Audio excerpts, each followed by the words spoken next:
just healing with herbs and meditation. It's vast majority. There's so much information out there, and that's why I went into it. But at the same time, when I shared my story, if we just keep going and going, even you become an expert in your field, does that fully fulfill you if you just became a machine at work? Mm-hmm. I love that you suggested that after treating a patient, that if you didn't slow down, you might be the patient yourself from going too hard. It always reminds me of some doctors I've had in the past that talk about weight loss and correct weight as I'm staring across the table at them and they're far overweight and I might be off a pound or two. Sometimes we have to listen to what we're telling others and realize that we ourselves could be the patient or the one that is in need of help. And it seems like you recognize a little bit that you needed to slow down a little bit. Yeah.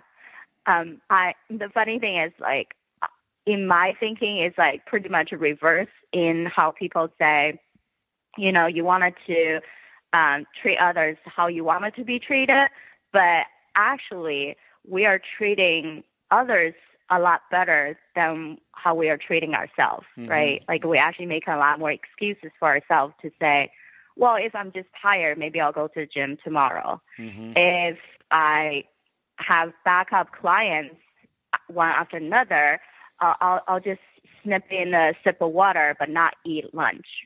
I'll just power through. Instead, if we allow ourselves, just have a tiny bit of a minute, 2 minutes, do a little mental reboot, you actually just reset your energy so much more. You can go a lot further distance than where you were. You know, it's a very good topic to bring up.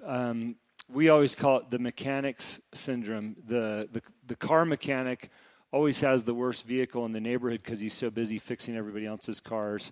I love your scenario. How do we, as individuals in those positions, how do we identify that's who we are, that we are the mechanic with the broken down car? How do we make a mental shift and get going in the right direction so that we also take care of ourselves and the things around us? I think number one thing is self-acceptance. The biggest reason I think I found through my own journey and other people's journey is that when we are so gung-ho about achieving something, we want it too much, and then when you try to manifest that so much, you actually block yourself from receiving. And for me, that means receive the wins, like the little small steps. It's okay.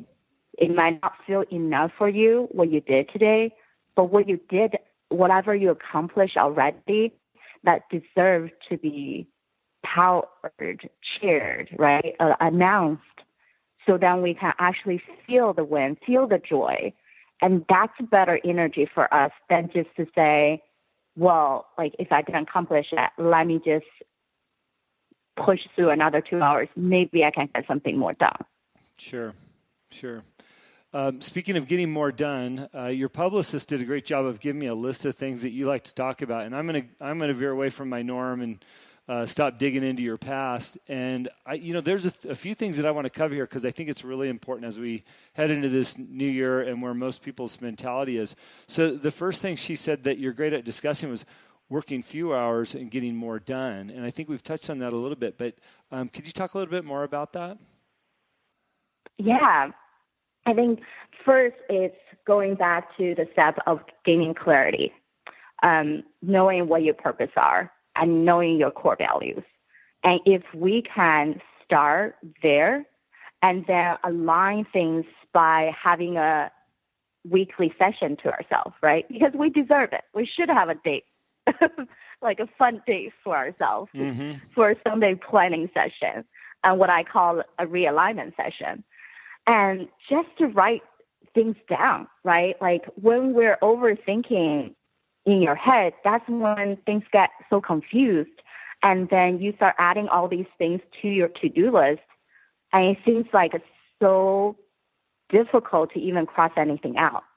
So if we're just like having a session to say, hey, this is my 3 core values this week. I am only allowing myself to do anything that will live up and lean into these 3 core values, everything else need to be deleted or delegated. Mm-hmm.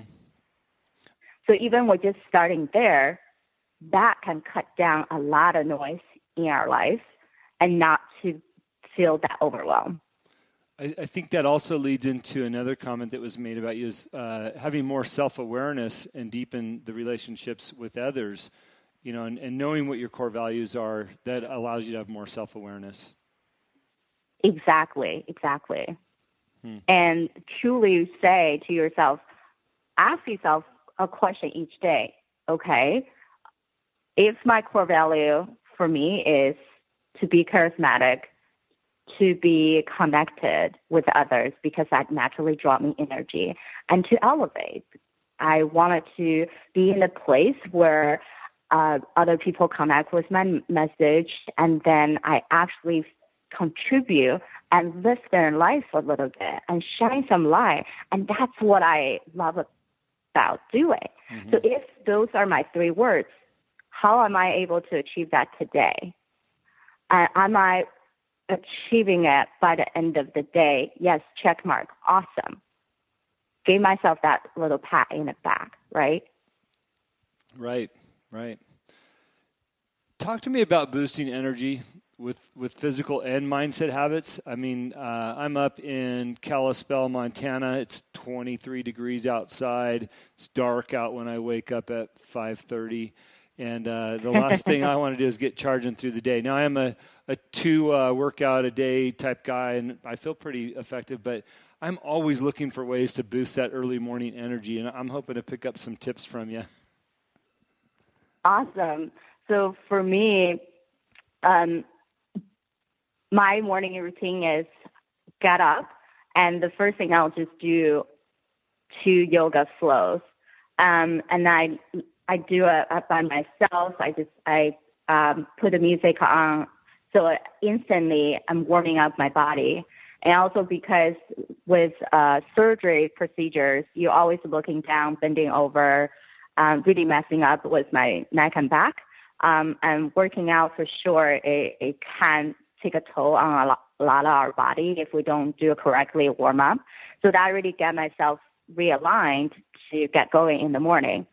And then I will go to the next phase, like listen to a podcast or some type of motivation talk to start my day on a good note.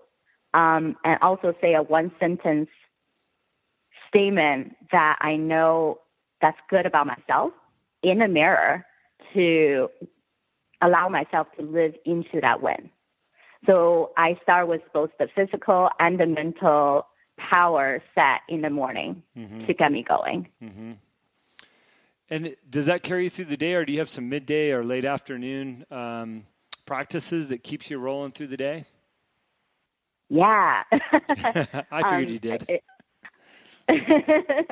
I call them the stamina reboot sessions. Mm-hmm. So some stuff I do when things are really stressed out, then I'll do central channel breathing. And then I will do 10 full breaths, just close my eyes, put headphones on. Even I can just be sitting at my desk. We don't have individual doors, but when I put my headphone on, yes, it's implying that I'm in my own space, right? So people, when they pass you, they wouldn't just start talking or asking to do something. Mm-hmm.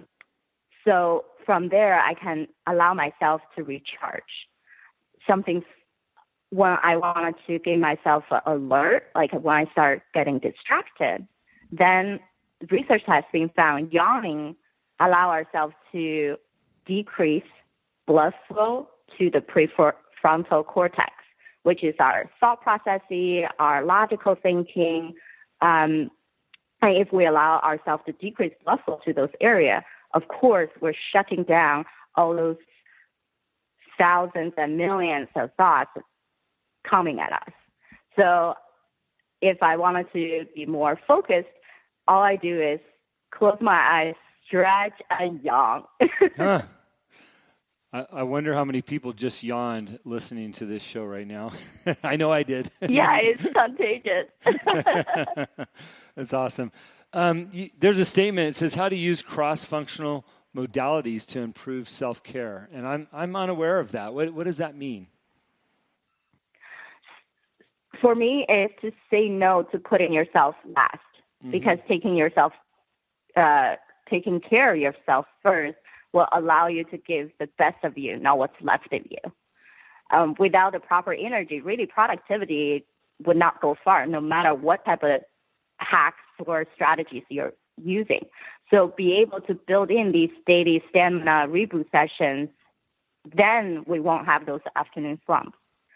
And those self-care methods are your breathing exercise or what you naturally draw energy, maybe even just gardening, right? So it's also getting some clarity on what already worked for you, what additional things that can build into your life that will only take a few minutes, not too long, right? Just like HIIT training. There's studies on even with body weight, 8 minutes, that's it. It improves your physical functioning and decrease your insulin resistance and decrease body fat.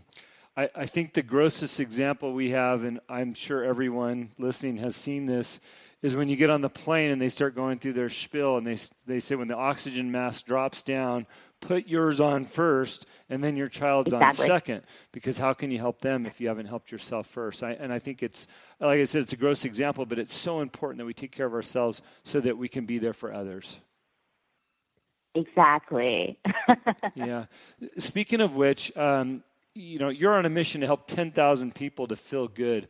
What does that look like? What does that statement actually mean when I read that? For me, when you feel good, look good, is you're looking for the goodness in the world, looking for the goodness within you. And feel good is be able to feel that excitement, that joy, fulfillment, to have a life full of heck yeah. Mm-hmm. So how are you reaching 10,000 people? Do you have a countdown here, or are you life coaching? Are you speaking, doing public speaking? Where's this taking you to?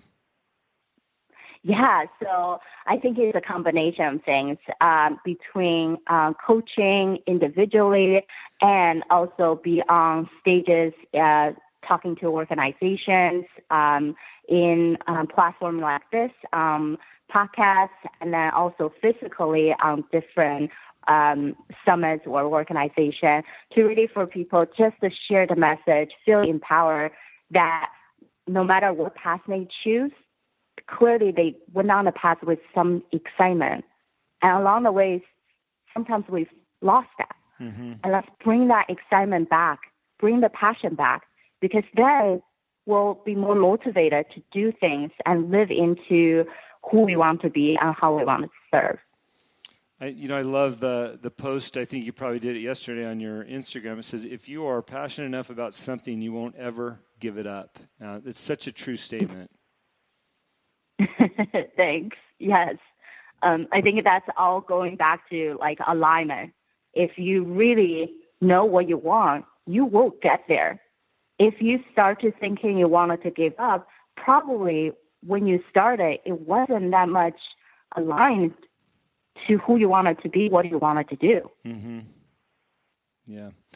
Where does this business go for you, Sabrina? Seems like you're off to a great path. You're young, you're successful in the medical field, and you've got a great career path within what you're doing now through motivational speaking and this positive message. Where does this take you?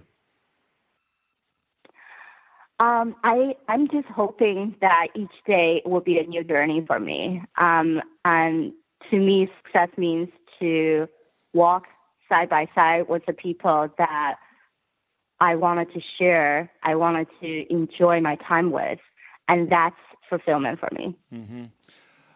I appreciate your outlook on this. We've had some guests on the show that have been doing this for 20 plus years. David Meltzer, guys like Sean Whalen, who's been doing it for probably 10 or plus years and has, millions of viewers on his YouTubes and stuff like that. But I think we all have opportunities. I love what you're doing. Where can people find you or learn more about you and where you're going to be